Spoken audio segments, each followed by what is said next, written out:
सम्बन्धी अधिकार अदालतलाई दिएको छ। तर यो परिघटनाको सन्दर्भमा कुनै पनि मुद्दामा चाहिँ तपाईँको न्यायालयले इन्टरभेन गर्न पाउँदैन, मुद्दा हेर्न पाउँदैन, केही पनि गर्न पाउँदैन। न्यायालयको अधिकार पनि खण्डित भयो, व्यवस्थापिकाको अधिकार पनि खण्डित भयो, कार्यपालिकाको अधिकार पनि खण्डित भयो। अब तपाईँ कार्यपालिकाले तपाईँको चाहिँ यो उन्मुक्तिको व्यवस्था अनुसार चाहिँ के छ भन्दाखेरि चाहिँ अब कर्मचारी नियुक्ति गर्ने कुराहरू लिएर विभिन्न मुलुकका चाहिँ तपाईँको कर्मचारीहरू जुनसुकै मुलुकका पनि कर्मचारी ल्याउन सक्ने, प्राप्ति ल्याउन सक्ने, सल्लाहकार ल्याउन सक्ने, उसको नागरिकता पहिचान गर्न नपाउने नेपाल सरकारले, उसको भिसा चेक गर्न नपाउने, उसको चाहिँ तपाईँको चाहिँ पासपोर्ट चेक गर्न नपाउने, को मान्छे लिएर आयो को मान्छे लयो चेक गर्न नपाउने, सबै टोटल उन्मुक्तिको व्यवस्था हुनुपर्ने। एमसिसीको झन्डामा चाहिँ प्लेन आयो भने पनि अथवा गाडी आयो भने पनि त्यसलाई चेक गर्ने, निरीक्षण गर्ने, अनुगमन गर्ने केही पनि व्यवस्था गर्न नपाउने, टोटल उन्मुक्तिको व्यवस्था हुने भनेपछि कति मान्छे आए, कस्तो मान्छे आए, कस्तो मान्छे गए, के सामान लिएर आयो, के सामान लयो, नेपाल सरकारले केही पनि निरीक्षण र अनुगमन र चेक गर्न नपाउने भइसकेपछि के हुन्छ त भन्दा सार्वभौम अधिकार नै खण्डित हुन्छ, हैन? सार्वभौम अधिकार नै खण्डित हुन्छ। त्यसकारणले सार्वभौम अधिकारलाई खण्डित गरेर चाहिँ सम्झौता गर्ने अधिकार चाहिँ यो चाहिँ तपाईँको चाहिँ नेपाल सरकारलाई पनि त्यो अधिकार छैन, कसैलाई पनि त्यो अधिकार दिएको छैन। तर यो सम्झौतामा सार्वभौम अधिकार खण्डित भएको चाहिँ छ। त्यसो भएको हुनाले चाहिँ यो संविधान प्रतिकूल पनि छ, संविधान विपरीत पनि छ भन्ने कुरा हो। अब यही ढङ्गले एमसिए एकाउन्ट बनाएर छुट्टै बनाएर उसैलाई नै सार्वभौम अधिकार सम्पन्न बनाएर चाहिँ समानान्तर खालको संरचना सञ्चालन गर्न जाने बित्तिकै चाहिँ नेपाल सरकारको काम के, मन्त्रालयको काम के, विद्युत प्राधिकरणको काम के, सडक विभागको काम के, सरकारका सबै अङ्गहरू डिफङ हुने भयो, सरकारका सबै अङ्गहरू प्यारालाइज हुने भयो। प्रोजेक्टै बिचे, परियोजनै बिचे अलग अलग संरचना बनाउँदै जान थालेपछि चाहिँ के हुने भयो त भने एउटा चाहिँ प्रोजेक्टलाई तपाईँ अलग संरचना बनाइदिने र अब्सोल्युट अथोरिटी दिइदिने बित्तिकै चाहिँ अर्को प्रोजेक्टले पनि त्यही खोज्छ, अर्को प्रोजेक्टले पनि त्यही खोज्छ।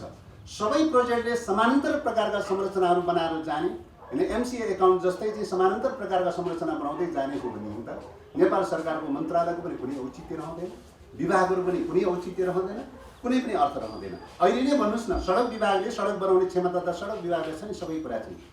तर सडक विभागलाई दिएको सार्वभौम अधिकार त खण्डित गरेर एमसिए एकाउन्टले सडक बनाउने कुरा भयो, होइन? विद्युत प्राधिकरणले चाहिँ तपाईँ विद्युत प्रसारण लाइन बनाउने सम्पूर्ण अब्सोल्युट अधिकार त नेपालको संविधानले विद्युत प्राधिकरणलाई दिएको छ नि, होइन? अब विद्युत प्राधिकरणको सार्वभौम अधिकार खण्डित भएर चाहिँ विद्युत प्राधिकरणलाई प्यारालाइज गराएर जाने कुरा भयो। अब एवं प्रकारले भोलि कुनै प्रोजेक्टहरू आउला, ती प्रोजेक्टहरूले पनि त्यही डिमान्ड गर्न थाल्यो, छुट्टै संरचना बनाएर अब्सोल्युट अथोरिटी दिनु पर्यो। किनभने एमसिसी कम्पनीलाई त्यो अथोरिटी दिन तयार हुने, अर्को कम्पनीलाई किन नदिने भन्ने क्वेसन त आउँछ त। यो त नजिर बस्छ, कानुन भनेको त नजिर बस्छ चाहिँ त्यो चाहिँ, होइन? सबैको सन्दर्भमा समान ढङ्गले लागू हुन्छ। कसैको सन्दर्भमा एउटा कानुन लागू हुने, अर्को सन्दर्भमा अर्को कानुन भन्ने त हुँदैन त। त्यो त सबैको सन्दर्भमा समान ढङ्गले लागू गर्नुपर्ने हुन्छ। त्यस कारणले गर्दाखेरि के हुन्छ त भन्दाखेरि डेभलपमेन्ट सम्बन्धी अरू कार्यहरू सम्बन्धी सबै कामहरूको सन्दर्भमा राज्यको चाहिँ तपाईँको चाहिँ संरचना नै टोटल डिफङ भएर जान्छ, समानान्तर डिफङ रूपले खडा हुन्छ र अरू राज्यका रियल अङ्गहरू चाहिँ डिफङ भएर जान्छ।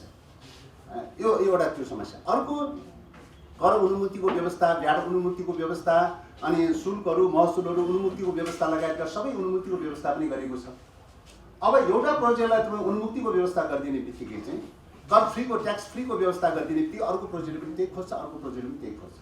सबैलाई ट्याक्स फ्री गरिदिने बित्तिकै राज्य कसरी चल्छ, राज्य कसरी सञ्चालन हुन्छ, कसरी राजस्व सङ्कलन हुन्छ, कसरी ट्याक्स उठ्छ, होइन?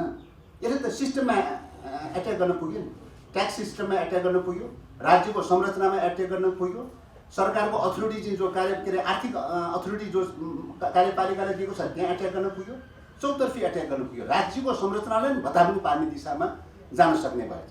यस्तो प्रकारको चाहिँ सम्झौता गरिएको छ। र अर्को कुरा चाहिँ तपाईँको अमेरिकाको एमसिसी कम्पनीको कानुन भनेको कर्पोरेसन सम्बन्धी कानुन हो। त्यो कानुनले के भन्छ त भन्दाखेरि चाहिँ नेपालको सन्दर्भमा तपाईँको चाहिँ अब उसको परिभाषा अनुसारको मानव अधिकार हुनुपर्ने, उसको परिभाषा अनुसारको डेमोक्रेटिक सिस्टम हुनुपर्ने भन्ने लगायतका चाहिँ, होइन? बहुराष्ट्रिय कम्पनीहरू सबैलाई नेपालमा लगानी गर्न खुला छुट दिनुपर्ने, सबै ओपन गर्नुपर्ने, अथवा एमसिसी प्रोजेक्ट लागू भएको ठाउँमा विदेशी बहुराष्ट्रिय कम्पनीहरूलाई टोटल ओपन गर्नुपर्ने भन्ने शर्त छ, होइन? त्यस्तै गरी अर्को शर्त के पनि छ त भन्दाखेरि चाहिँ एनजिओ, विदेशी एनजिओ, आइएनजिओलाई टोटली खुला गर्नुपर्ने, कुनै पनि रोकटोक भएको हुन नहुने चाहिँ भन्ने प्रकारको प्रावधानहरू त्यो कम्पनी कानुनमा छ। र त्यसको साथै अमेरिकाको सुरक्षा इन्ट्रेस्टको विरुद्धमा जान नहुने अथवा त्यसको विपक्षमा जान नहुने, सुरक्षा हित अनुकूल हुनुपर्ने, होइन? अमेरिकी सुरक्षा हित अनुकूल हुनुपर्ने, अब सुरक्षाको पोइन्ट अफ भ्यूले हेर्ने भने त अहिले चाहिँ विश्वमा चाहिँ झन्डै 70वटा मुलुकभन्दा बेसी ठाउँमा 108 भन्दा बेसी ठाउँमा अमेरिकन सैनिक क्याम्पहरू चाहिँ छ। विश्वभरि नै एक प्रकारको चाहिँ उसको सुरक्षा रणनीति अनुसारको एउटा मुभ चलिरहेको छ। अब उसको सुरक्षाको चाहिँ प्रणाली अनुसार जानुपर्ने भन्ने बित्तिकै चाहिँ के हुने भयो त भन्दाखेरि अर्को शब्दमा चाहिँ एक प्रकारले कोलोनाइजेसन हुने जाने भयो। अमेरिकाको कोलोनाइजेसन हुन जाने भयो। एमसिसी कम्पनी मार्फत चाहिँ कोलोनाइजेसन गर्ने प्रक्रियामा जाने देखिन्छ। त्यस कारणले गर्दाखेरि यो सम्झौता अब खतरनाक भएको हुनाले यो परिमार्जन गरेर संशोधन गरेर आर्थिक सम्झौताको रूपमा मात्रै आर्थिक सहायता सम्बन्धी विगत कालमा अरू मुलुकहरूसँग गरेको मोडेलमा लैजान सक्ने हो भने चाहिँ यो ठिक छ हैन।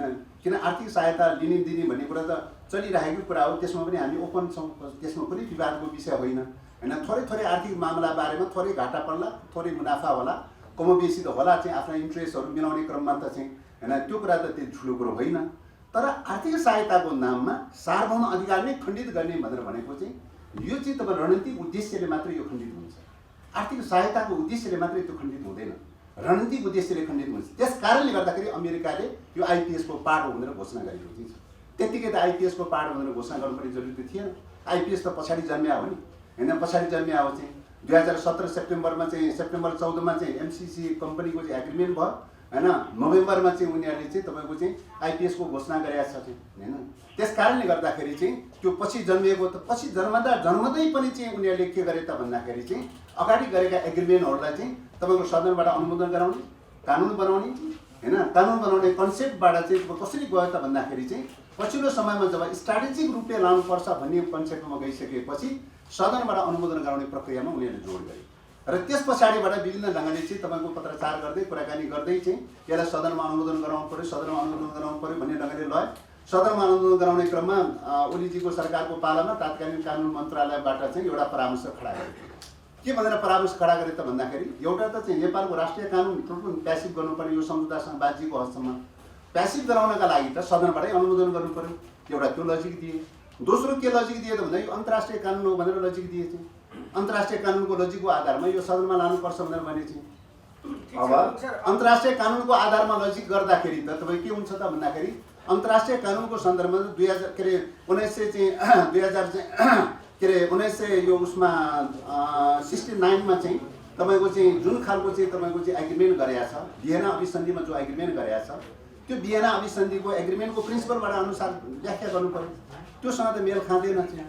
अमेरिकाको कर्पोरेसन सम्बन्धी कानुनको आधारमा गरेको एग्रिमेन्टलाई चाहिँ कर्पोरेसनसँग गरेको एग्रिमेन्टलाई करार एग्रिमेन्टलाई चाहिँ कसरी अन्तर्राष्ट्रिय कानुन भन्ने देखिन्छ। त्यसैले यस्ता कन्ट्रोभर्सियल विषयहरू भएको हुनाले चाहिँ यी विषयहरू करेक्सन गरेर चाहिँ जानुपर्छ भन्ने कुरा हो।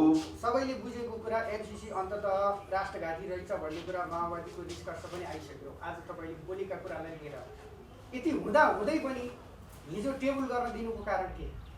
अब यस्तो टेबलको प्रश्न के हो त भन्दाखेरि हामीले यसमा यस्तो पहिलो कुरा त के हो त भन्दाखेरि चाहिँ तपाईँको यो सदनमा लानुपर्ने आवश्यकता थिएन भनेर हामीले त भन्यौँ, आफ्नो राय त दियौँ।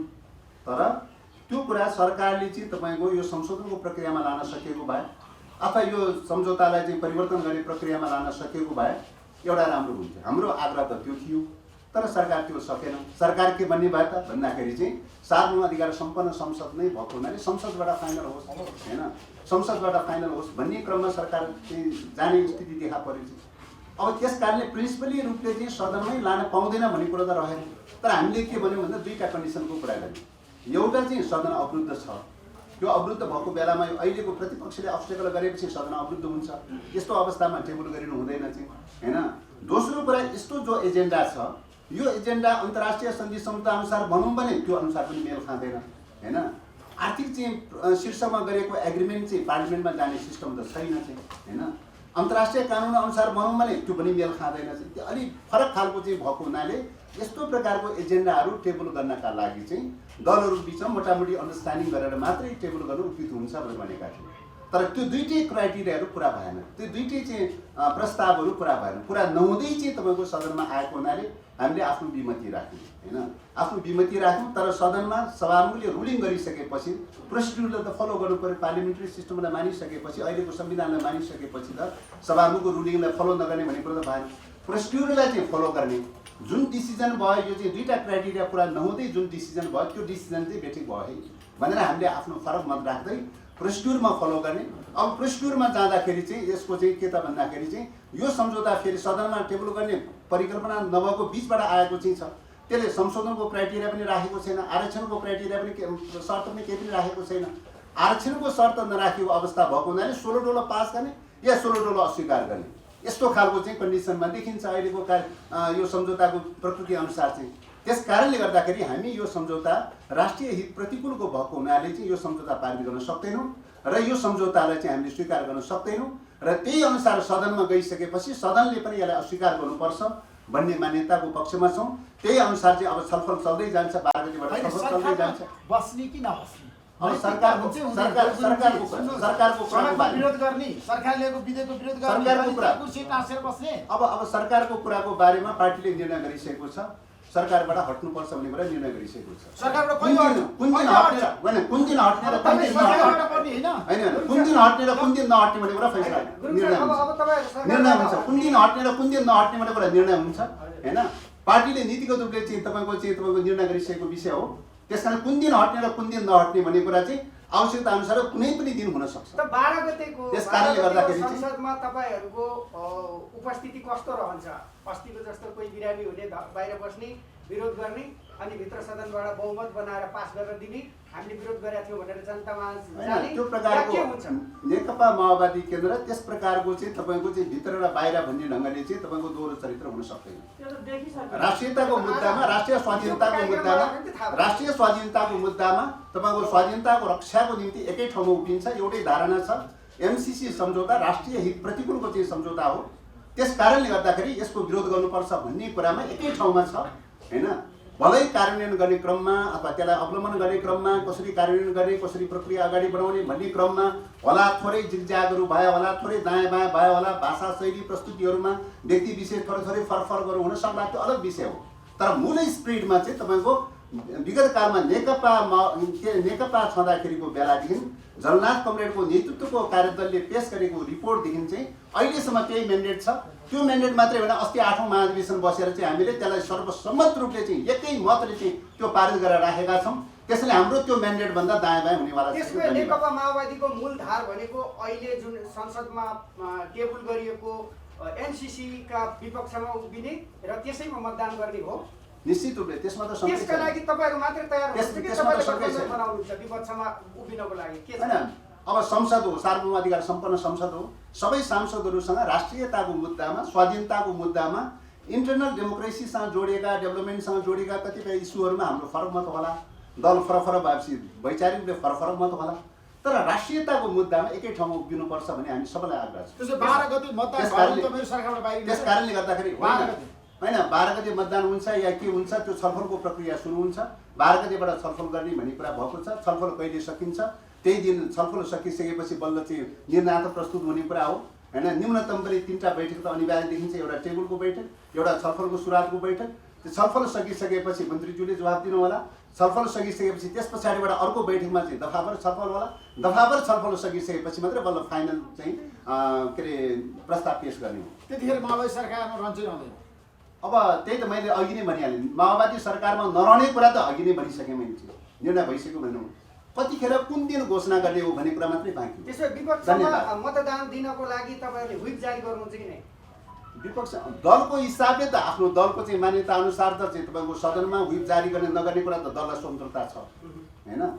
तर सरकारको हकमा चाहिँ तपाईँको सरकारमा रहेका घटकहरूको हकमा चाहिँ अब दलहरूको बिचमा भएको कुरा चाहिँ हैन, कुनै विधि बनाएर चाहिँ निर्णय गरेको चाहिँ माइनोरिटी खडा गरेको त म पाएको छैन। तर दलका नेताहरूको बिचमा, 5 दलका नेताहरूको बिचमा मैले पाएको जानकारी अनुसार र मैले सुने अनुसार चाहिँ पटक चाहिँ भएको कुरा के हो त भन्दाखेरि प्रधानमन्त्रीज्यूले यो टेबल गरिदिउँ, सदनमा चाहिँ तपाईँको चाहिँ सरकारमा छ कि छैन भन्ने कुराले चाहिँ भेदभाव नगरौँ। समर्थन गरे पनि खुसी, विरोध गरे पनि खुसी, विरोधमा भोट हाले पनि खुसी, समर्थनमा भोट हाले पनि खुसी, सबैलाई फ्री गरिदिउँ। सदनमा रहेका, सरकारमा रहेका घटकहरूलाई फ्री गरिदिउँ चाहिँ। त्यहाँ कुनै रोकटोक नगरौँ भनेर त उहाँ आफैले राख्नु भएको हो। अब त्यो कति अवलम्बन हुन्छ त्यो आफ्नो पाटो। नेपाली कांग्रेसलाई बलिको बोका बनाउन लाउनु भएको हो।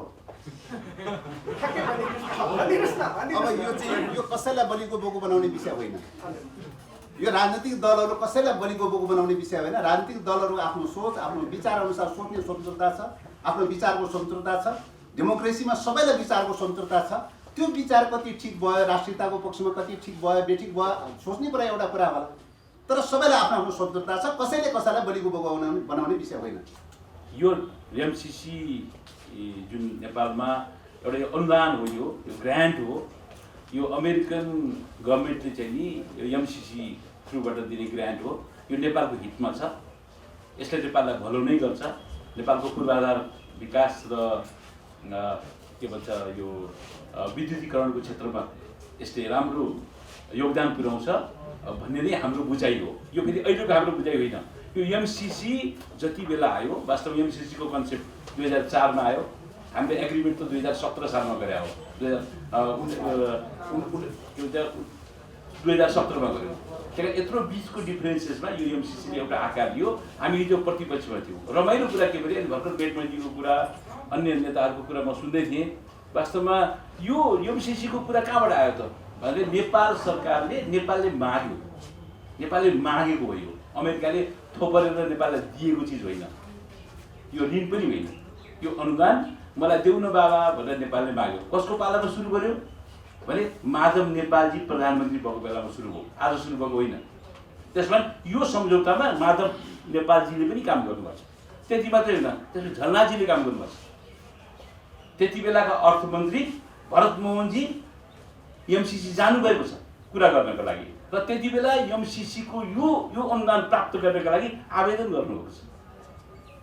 त्यसपछि यो प्रक्रियाहरू सुरु भएको छ। बाबुरामजीको पालामा थ्रेसहोल्ड एक्सेप्ट भएको छ। थ्रेसहोल्डको लागि सबै कुराहरू बाबुरामजीको पालामा सुरु भयो।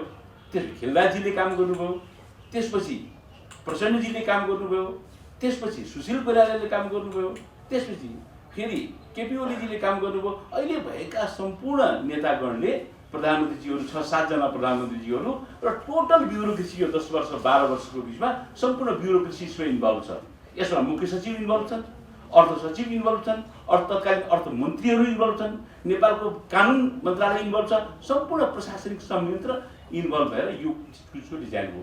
नेपाली काङ्ग्रेसको नेतृत्वमा त खालि 2017-19 मा सिग्नेचर भयो, त्यसको ओनरसिप लियो। तर नेपाली काङ्ग्रेस हिजो प्रतिपक्षमा हुँदाखेरि पनि, हिजो केपी ओलीजीले संसदमा यो प्रस्तावलाई लैजाँदै गर्दा पनि हामीले स्पष्ट रूपले हामी यसको पक्षमा छौँ भनेर देख्यौँ, उभियौँ। हिजो यो प्रस्ताव सम्झौता हुँदै गर्दाखेरि पनि काङ्ग्रेस उभियो र आज पनि काङ्ग्रेसले आफ्नो दायित्व निर्वाह गरेको छ। हामी कतै द्वैत मनस्थिति र द्वैत मानसिकतामा छैनौँ, हामीहरू स्पष्ट छौँ। र यसका अन्तर्वस्तुहरूलाई जसरी गिजोलिएर यो अन्तर्राष्ट्रिय राजनीतिको क्रीडास्थल बनाउन खोजियो नेपाललाई, र यो यहाँको भू राजनीतिक परिस्थितिको जस्तो किसिमले सामरिक महत्त्वलाई जस्तो किसिमले बिथोल्न खोजियो, यसका लागि हामी नेपालका कम्युनिस्ट पार्टीका नेताहरू, नेपालका कम्युनिस्ट पार्टीहरूको भूमिका देखेर दुखित छौँ। भनेपछि अब अहिले जहाँबाट सुरु भयो, अघि गुरुङ सरले पनि भन्नुभयो यो विषयमा, यो एमसिसी अन्ततः राष्ट्रघाती छ, यसका मुद्दाहरूले सशङ्कित बनाएको छ भन्नुभएको छ। यो साथसाथै तपाईँले हिजो पनि समर्थन गरेको र आज पनि समर्थन गर्छु भन्नुभएको छ। यसको कारण के रहेछ? मैले तपाईँलाई भने यदि यो एमसिसी राष्ट्रघाती छ भने राष्ट्रघाती सम्झौतामा नेपाली काङ्ग्रेसले भूमिका गर्छ, नेपाली काङ्ग्रेस अगाडि बढ्छ। यो एमसिसीलाई राष्ट्रघाती हो भन्ने आदरणीय नेताहरू जो ड्यासमा बसेर गर्नुहुन्छ र संसदमा द्वैत चरित्र प्रदर्शन गर्नुहुन्छ, एकातिर सरकारमा पनि हुनुहुन्छ, एकातिर फर्र झन्डा हल्लाएर क्याबिनेटको आनन्द पनि लिइराख्नु भएको छ, सरकारको उपयोग पनि गरिराख्नु भएको छ, अर्कोतिर सडकमा जिन्दाबाद र मुर्दाबाद पनि गर्दै हुनुहुन्छ र आफ्ना कार्यकर्ता र आफ्ना भारतीय जनतालाई त्यसमा उतारी पनि राख्छ। उहाँहरूले यो विषयमा सोच्ने कुरा के हो भने यो भूमिका उहाँहरूले के राम्रो गरिराख्नु भएको छ। यदि यो राष्ट्रघाती हो भने त उहाँका नेताहरू सबभन्दा पहिले राष्ट्रघाती हुने त, माधव नेपालदेखि, झलनाथ कनालदेखि, बाबुराम भट्टराईदेखि, के भन्छ चाहिँ प्रचण्डदेखि केपी ओलीजीसम्म राष्ट्रघाती हुने भयो नि त। यो अहिले हिजो जुन हामीले प्रस्ताव गऱ्यौँ, जसका पक्षमा हिजो यत्रो देशमा बमण्डल मचिएको छ, आज देश पुरा ध्रुवीकृत भएको छ, हामीलाई पनि चिन्ता छ। आम जनताका बिचमा एमसिसीलाई जसरी हामीले लिएर गयौँ, यहाँका पोलिटिकल पार्टीले लिएर गए, त्यो कुराले कस्तो खालले परिस्थिति सिर्जना भएको छ। आज हाम्रो समाज विभक्त भएको छ, आम जनताहरूमा एकदम मत विभाजन भएको छ। यसले लामो दूरीमा नेपाललाई कस्तो हालतमा लैजान्छ हामी पनि चिन्ता गरेका छौँ। तर यो किसिमले कमसेकम पोलिटिकल पार्टिजहरूले, राजनीतिक दलहरूले, एक नेकपा एमाले जस्तो राजनीतिक दलले स्पष्ट बोल्नु पर्थ्यो। नेकपा माओवादी, के भन्छ नेपाल कम्युनिस्ट पार्टी, समाजवादी, यस स्पष्ट रूपले बोलेर कमसेकम नेपाली जनताका अगाडि स्पष्ट दृष्टिकोण राख्नुपर्ने हो। सत्तामा भए पनि त्यही दृष्टिकोण राख्नुपर्ने हो, सत्तामा नभए पनि त्यही दृष्टिकोण राख्नुपर्ने हो। तर द्वैत बालोटारमा बसेर सहमति गर्ने, एमसी सिधा टेबल गर्ने, संसद भवनमा आएर फेरि के भने जिन्दाबाद मुर्दाबाद गर्ने, आफ्नो मान्छेहरूलाई उतार्ने, यो द्वैत मनस्थिति, द्वैत कुराहरू रिपोर्ट्समा एउटा कुरा भन्ने, अहिले गएर खुचुक्क सामान्य प्रधानमन्त्रीसँग बसेर अर्को कुरा गर्ने। यो मनोविज्ञानबाट उहाँहरू जब निस्किनुहुन्न, मुलुकले विकास पाउँदैन, अप्ठ्यारो हुन्छ। हामीलाई के लाग्यो, बस यो सम्झौता, यो पैसा त के भने यत्रो 10 वर्ष द्वन्द्वमा फस्यो मुलुक, यत्रो राजनीतिक अस्थिरताबाट बुझियो, त्यही भएर हामीले अब थ्रेसहोल्डसम्म मेन्टेन गर्छौँ, मुलुकलाई समृद्धिको बाटोमा लिएर जान्छौँ, सुखी नेपाल र समृद्ध नेपाल बनाउँछौँ भनेर हामीले आग्रह गरेर आफूले इनिसिएसन लिएर आफ्नै अगाडि बढेर देऊ न बाबा भनेर मागेर, त्यो पनि अनुदान मागेर हामीले मुलुकलाई समृद्धिको बाटोमा लिएर जानु पनि उहाँहरू सुरु गर्नुहुन्छ। उहाँहरूकै पालामा सबै चिजहरू हुन्छ। नेपाली काङ्ग्रेसले त्यसको ओनरसिप लियो, आज पनि लिएको छ, हिजो पनि लिएको थियो र भोलि हुने परिणामको पनि नेपालमा जिम्मेदार हुन्छ। उहाँहरूको द्वैत चरित्रको पछि चाहिँ के कारण छ? नेपाली हामीले विश्लेषण, हामीले पहिलेदेखि भन्यौँ नेपालका कम्युनिस्ट पार्टीहरू जिम्मेदार छैनन्, उहाँहरू द्वैत मनस्थिति हुनुहुन्छ भने हाम्रो पहिलेदेखिको विश्लेषण हो। होइन, आवश्यकताले गरायो।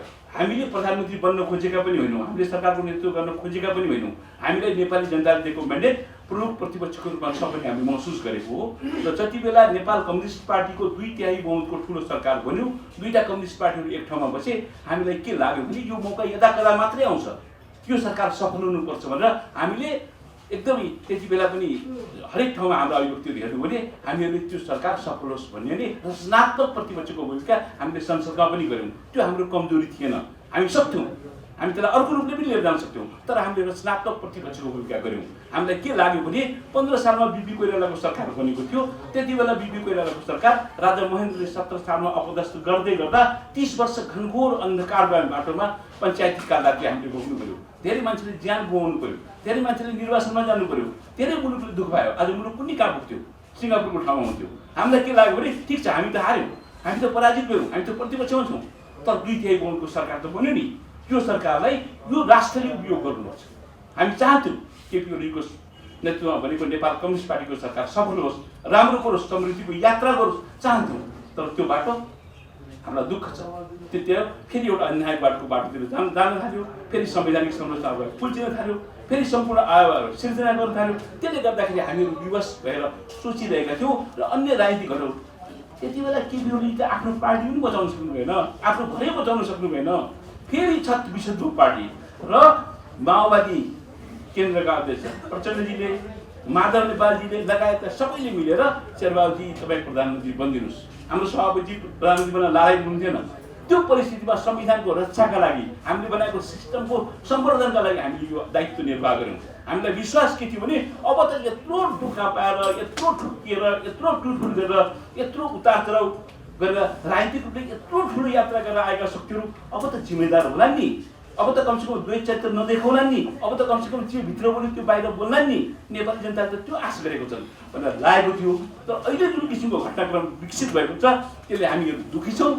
वास्तवमा उहाँहरूलाई सरकारमा बस्ने नैतिक अधिकार उहाँहरूले गुमाइसक्नु भएको छ, गठबन्धनलाई निरन्तरता दिने राइट गर्ने ठाउँ गुमाइसकेको छ। र एमसिसी अब के हुन्छ भन्ने कुरा सदनमा टेबल भएको छ, आम जनताको बिचमा हामीहरू कुरा राख्छौँ, सदनमा सांसदहरूले कुरा राख्छन्, पोलिटिकल पार्टिजहरूको दृष्टिकोणहरू तपाईँले थाहा सक्नुभएको छ, जनताले यसमा बहस गर्छ। अब यो संसदको कुरा हो, अब पास हुन्छ कि फेल हुन्छ त्यहाँबाट देख्ने कुरा। हामीलाई विश्वास छ यो एजेन्डा पास हुन्छ र यसले हाम्रो यात्रालाई, हाम्रो आर्थिक विकासको यात्रालाई, हाम्रो समृद्धिको यात्रालाई सपोर्ट गर्छ भन्ने हामीलाई लागेको छ। र म तपाईँलाई भन्दैछु, अमेरिकालाई नेपालमा आउनलाई एमसिसी चाहिँदैन, तर त्यसको के हो भने हेर्नुहोस् अन्तर्राष्ट्रिय राजनीतिमा पनि र राष्ट्रिय राजनीतिमा पनि सबभन्दा ठुलो कुरो क्रेडिबिलिटीको हुन्छ, विश्वसनीयताको हुन्छ। दलको पनि विश्वसनीयता हो, नेताको पनि विश्वसनीयता हो, तर राष्ट्रको पनि विश्वसनीयता हुन्छ।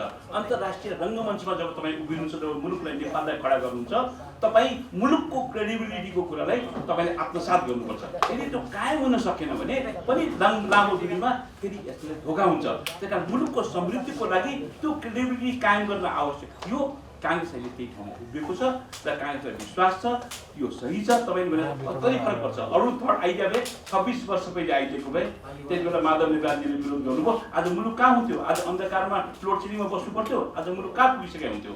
आज हामीका जुन विद्युत उत्पादन भइरहेछ त्यसलाई कहाँ लैजाने? बडा ठुलो कुरा गर्नु साथीहरू। भारतसँग किन सम्झौता गर्नुपर्ने? कहाँ बेच्ने? 10 गजमा लगेर तार ल्याएर बिजुली जान्छ इन्डिया? जाँदैन। तपाईँ सिङ्गल बायर र सिङ्गल सेलरको बिचको कुरालाई त्यो एउटा समझदारीको कुरा हो। कुनै पनि कुरा 132 किलोमिटर त इन्डियाको बाटोमा पनि त त्यो हाई एक्सटेन्सन लाइन बन्छ भने कुनै पनि कुरा कहिलेकाहीँ बाइलेटरल हुन्छ, कहिलेकाहीँ ट्राइलेटरल हुन्छ। यस कुरालाई खालि बिजोलेर आर्थिक कुरालाई सामाजिक र राजनीतिक कुरासँग जोडेर अर्काको इन्ट्रेस्टमा काम गरेर हुँदैन। अमेरिकाले आफ्नो इन्ट्रेस्ट हेर्छ, एमसिसी दिँदाखेरि पनि हेर्छ, अन्य कुरामा पनि हेर्छ। पिआरआई दिँदा चाइनाले हेर्दैन आफ्नो इन्ट्रेस्ट, उसको आफ्नो धर्म हेर्छ। इन्डियाले आफ्नो इन्ट्रेस्ट हेर्छ, हामीले हाम्रो इन्ट्रेस्ट हेर्ने हो। हामीले नेपालको इन्ट्रेस्ट हेरेर यी सम्पूर्ण शक्तिहरूलाई को सहयोग लिएर, अनुदान लिएर, सहायता लिएर यिनीहरूका बिचमा राजनीतिक सन्तुलन कायम गरेर हामी अगाडि बढ्ने हो। हामीले पुरानो र पुरातन सोचबाट हिँड्यौँ भने हामीले कहिले पुग्दैन। हाम्रो यात्रा गठबन्धनको अरू दल एमसिसी पक्षमा भोट हालिदिने भन्छ, एमाले हामी प्रक्रियामा सामेल हुँदैन, हाम्रोमा कुरा नभएसम्म भन्छ। यो अवस्थामा तपाईँहरू मात्र कसरी एमसिसी पास गर्नुहुन्छ? हाम्रो दायित्व हामीले अगाडि बढाएका छौँ। हामीलाई विश्वास छ नेकपा एमाले पनि यो मुलुकको अन्य ठुलो पार्टी हो। हामीलाई विश्वास छ जसरी हामी आज गठबन्धनमा नेकपा माओवादी र नेकपा नेपाल कम्युनिस्ट पार्टी यससँग छौँ, हामीसँग एमालेसँग पनि हामीलाई अझ भरोसा छ, विश्वास छ। उसले आफूले टेबल गरेको प्रस्तावलाई जुन महाराजीको पालामा इन्डोर्स गरेको थिएन, आज हामीले हिजो टेबल गरेका छौँ। हामीलाई विश्वास छ ऊ पोजिटिभली आउँछ र यसमा सहयोग गर्छ। पछि फेल भइसकेको राष्ट्रलाई पास गराउनु छ। त्यसपछि हामीलाई एमसिसी प्रोजेक्ट लागू गर्न चाहँदैनौँ भन्ने केही नेपाली जनताको मनोविज्ञान हुँदै जबरजस्ती देउसिरे भैले खेल्ने कुरा र एमसिसी प्रोजेक्ट कुनै पनि हातमा लिनुपर्छ भनेर साइकोलोजिकली प्रेसर गर्ने कुरा यो धेरै राम्रो थिएन। धेरै राम्रो चिज होइन भन्ने कुरा म यहाँको बिचमा राख्न चाहन्छु। त्यसपछि हामीले एमसिसी किन यसको अब्जेक्सनमा छौँ भन्ने कुरा त हामीले धेरै पटक धेरै ठाउँमा बोलिरहेका छौँ। पहिलो कुरो हामी नेपाली जनतालाई को हितमा रहेर एक खालको कमिटमेन्ट कसम खाएर राजनीतिक क्षेत्रमा आएका छौँ। अहिले नेपाली समाजको एउटा मनोविज्ञान छ, एमसिसी बेठिक छ भन्ने कुरा। त्यो नेपाली जनताको मनोविज्ञानप्रति हामी कुनै पनि हातमा खेलवाड गर्नु हुँदैन भन्ने कुरा छ भने, दोस्रो कुरो यो संवैधानिक हिसाबले पनि यो बेठिक छ। यस्ता सांसदले पास गर्नको लागि 4वटा विषयमा सांसदले पास गर्नुपर्ने, नेपालको सिमानाको बारेमा, प्राकृतिक स्रोत साधनको बाँडफाँडको विषय लगायतको सामरिक महत्त्वको विषय र सेक्युरिटीको विषयमा सांसदबाट अनुमोदन या पास हुनुपर्ने हो। तर यो एमसिसी प्रोजेक्ट यो 4वटा विषयभन्दा बाहिरको कुरा हो। त्यो कारणले यो संवैधानिक रूपमा पनि ठिक छैन या यो पास गर्ने कुरा असंवैधानिक छ भन्ने कुरा म यहाँको बिचमा राख्छु। र तेस्रो कुरो यसमा नियत नै बेठिक छ। अमेरिकाको नियत पुरो बेठिक छ।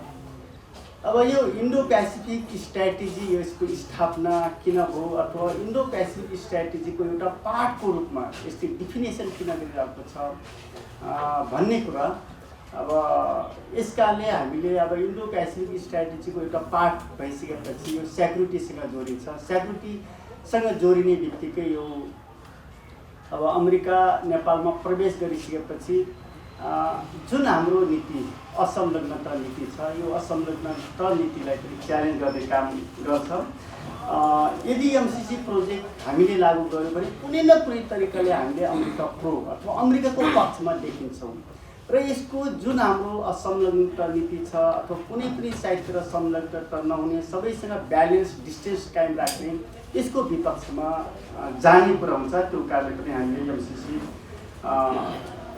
बेठिक छ भन्ने कुरा गरिरहेका छौँ। र धेरै पटक अमेरिकन अधिकारीहरू जो दक्षिण एसिया हेर्ने अमेरिकन अधिकारीहरू पनि पटक एमसिसी इन्डो पेसिफिक स्ट्राटेजीभित्रको एउटा पार्ट हो भनिसकेपछि यसमा अब कन्फ्युज हुनुपर्ने जरुरी छैन। यो सेक्युरिटीसँग जोडिएको छ, वेपन्ससँग जोडिएको छ, अरू चिजसँग जोडिएको कारणले यो बेठिक छ। अथवा हामी कुनै न कुनै तरिकाले थर्ड जुन वर्ल्ड वारको पनि तयारी भइरहेको छ, अब त्यो बेला हामीले बेठिक ठाउँमा पुग्छौँ भन्ने कुराबाट चौथो कुरा के हो भने यदि एमसिसी प्रोजेक्ट अहिले नेपाली कम्युनिटीले अथवा समाजले मन नपराउँदै पनि सांसदबाट पास हुने बित्तिकै एक खालको सांसदप्रति संसदीय व्यवस्था प्रणालीप्रति नेपालको राजनेताप्रति नेपाली समाजको नेगेटिभ एटिच्युड बन्न जान्छ। त्यसले पनि हामीले म्यानेज त्यो गर्नुपर्ने छ। यो कुरा म यहाँको बिचमा राख्न चाहन्छु। र अर्को कुरा अब जहाँसम्म एकीकृत समाजवादी पार्टीले के गर्छ यहाँलाई थाहा छ। हामीले अस्ति मात्रै हिजो मात्रै हाम्रो मिटिङ बसेको छ, सचिवालयको स्थायी कमिटीको मिटिङ बसेर एउटा निर्णय गरेका छौँ। यही पोजिसनमा अथवा यस्तै परिस्थितिमा हामी एमसिसी प्रोजेक्टलाई लागू गर्दैनौँ अथवा पास गर्दैनौँ भन्ने कुरा हामीले डिक्लियर जनताले सुन्ने गरी बुझ्ने गरी बताइसकेका छौँ। त्यसैले एमसिसीको पक्षमा लाग्ने कुरा अथवा मतदान गर्ने कुरा कुनै पनि हालतमा हामीले हाम्रो पार्टीको तर्फबाट हुँदैन। र फेरि न्युट्रल बस्ने कुरा अथवा बहिष्कार गर्ने कुरा पनि हुँदैन। बाकाइदा हामीले एमसिसी को पक्षमा मतदान गर्ने पोजिसन आयो भने हामीले विपक्षमा मतदान गर्छौँ। यो कुरा र जहाँसम्म अब गठबन्धनका कुरा के हुन्छ, अब जुन बेला हामीले गठबन्धन बनाउँदै थियौँ हामीले एमसिसीको विषयमा हाम्रो गठबन्धनभित्रका मिनिमम प्रोग्राम अथवा पोलिसीभित्र परेको थिएन। त्यसैले एमसिसी भन्ने चिज सहायक चिज हो। गठबन्धनलाई टुटाउने या टिकाउने बचाउने जोगाउने विषयमा यो एमसिसी प्रोजेक्टले खास ठुलो भूमिका निर्वाह गर्न सक्दैन। हामीले गठबन्धन बनाएर आउँदाखेरि एउटा डिफ्रेन्ट पोजिसन थियो नेपालमा। यदि हामीले गठबन्धन बनाउन नसकेको भए या यो पोजिसनमा पुग्न नसकेको भए सम्भवतः मुलुकको प्रणाली रहने थिएन। संवैधानिक सर्वोच्चताको जुन कुरा छ, कानुनी राज्यको कुरा छ, त्यो कुनै पनि चिज रहने थिएन। मुलुक एउटा ठुलो अराजकताको दिशामा फसिसक्ने थियो। त्यो कारणले त्यो उद्देश्य प्राप्तिको लागि या मुलुकको संवैधानिक सर्वोच्चता कानुनी राज्य या प्रणालीलाई स्थापित गर्नको लागि हामीले गठबन्धन बनाएका छौँ। त्यो कारणले एमसिसी एउटा प्रोजेक्टको कारणले अथवा एमसिसी पास हुने फेल हुने कारणले गठबन्धन टुट्ने कुरा हुँदैन। हामीले इलेक्सनसम्मै अब गठबन्धन बनाएरै जानुपर्छ। कम्तीमा नेपालको संवैधानिक सर्वोच्चतालाई कायम राख्दै नेपालको प्रणालीले जोगाउने कुरामा पनि यो गठबन्धनको भूमिका रहन्छ। त्यसकारणले हामीले सरकारबाट बाहिरिने कुरा हामीले सोचेका छैनौँ। चौधरी सर, अब यो हजुरहरूले सोच्नु भएको छैन गठबन्धन रहिरहोस्, एमसिसी फेल होस् भन्ने चाहना हुनुहुन्छ, नेपाली कङ्ग्रेसले मान्छ? अब त्यो त मान्य तपाईँहरू जतिको चतुर त नेपाली काङ्ग्रेसका अहिलेका प्रधानमन्त्री त छैन। मान्ने नमान्ने उहाँहरूको कुरा हो। तर सकभर हामी गठबन्धनलाई जोगाएर जानुपर्छ भन्ने कुरा हो। जोगिने आधार देखाइदिनुहोस् न, आधार भनिदिनुहोस् न। सम्पूर्ण जनताहरूले तपाईँलाई यसलाई आधार त चाहियो नि त। एमसिसी फेल गराउँछौँ तर गठबन्धनमा रहिरहन्छौँ भन्दाखेरि नेपाली काङ्ग्रेसले मान्ला? अहिले नेपालको अथवा हामी सबै पत्रकारहरूको नेपाली समाजको एउटा बेठिक मनोविज्ञान के छ भने सांसद भन्ने बित्तिकै हुप लागू गर्नै पर्ने, पार्टीले बेठिकै निर्णय गरे पनि त्यसको पक्षमा ल्याप्चे हान्नुपर्ने जुन नेपाली समाजको मनोविज्ञान छ यो पुरै बेठिक छ। त्यसैले कम्तीमा सांसद पनि ठिक बेठिक चयन गर्न सक्ने छान्न सक्ने उसँगको मनोविज्ञान या दृष्टिकोण हुन्छ भन्ने कुरा बुझ्नुपर्छ। यो एमसिसी प्रोजेक्टको विषयमा नेसनल इन्ट्रेस्ट भइसकेपछि यसलाई सांसदहरूले फ्री छोड्नुपर्छ। कुनै पनि प्रकारको हित लागू हुनु हुँदैन। पास भए पनि ठुलो चिज उपलब्धि हासिल गर्यो भन्ने कुरा सोच्नु हुँदैन। फेल भयो पनि सबै गुम्यो भन्ने कुरा पनि सोच्नु हुँदैन। यदि यो ठाउँमा पुग्यो भने यो गठबन्धनको सरकार टिक्छ रहन्छ। भनेपछि अब तपाईँहरू 12 गते के गर्नुहुन्छ?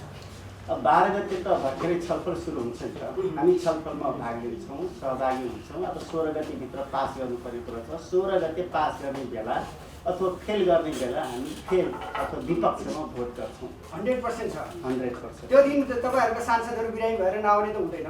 सबै आउनुहुन्छ।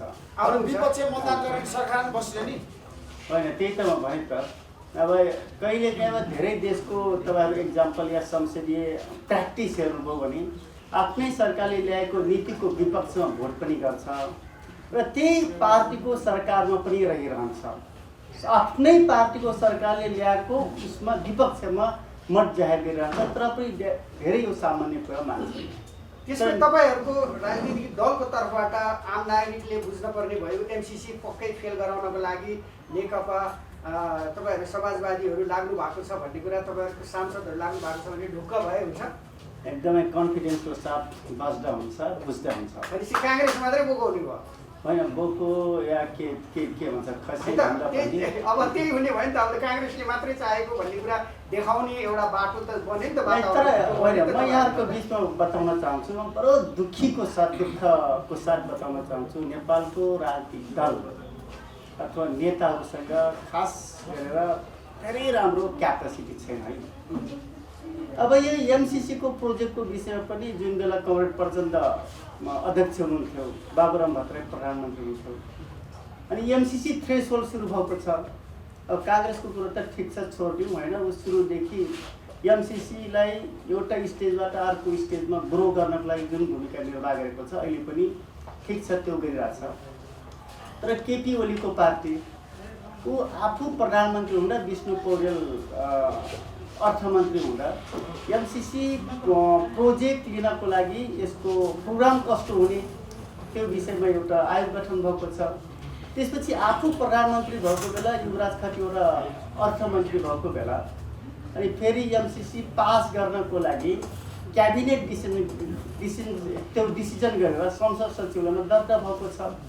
भनेपछि आफू प्रधानमन्त्री हुँदा अथवा आफ्नो सरकार प्रधानमन्त्री हुँदा एमसिसी ग्रो गर्नको लागि भूमिका निर्वाह गर्ने अनि आज बाहिर हुने बित्तिकै यसको विपक्षमा उठ्ने कुरा, प्रस्तुत हुने कुरा धेरै बेठी कुरा हो। त्यसमा तपाईँको पार्टी सरकारमा रहन्छ, सरकार रहन्छ, सरकारबाट बाहिर बाहिर समर्थन फिर्ता गर्दैन, समर्थन गरेन होइन समर्थन फिर्ता लिन्छ लिँदैन, लिँदैन। सरकारले दिएको समर्थन यथावत राख्छ, यथावत रहन्छ, सरकारमा रहन्छ। Thank you sir.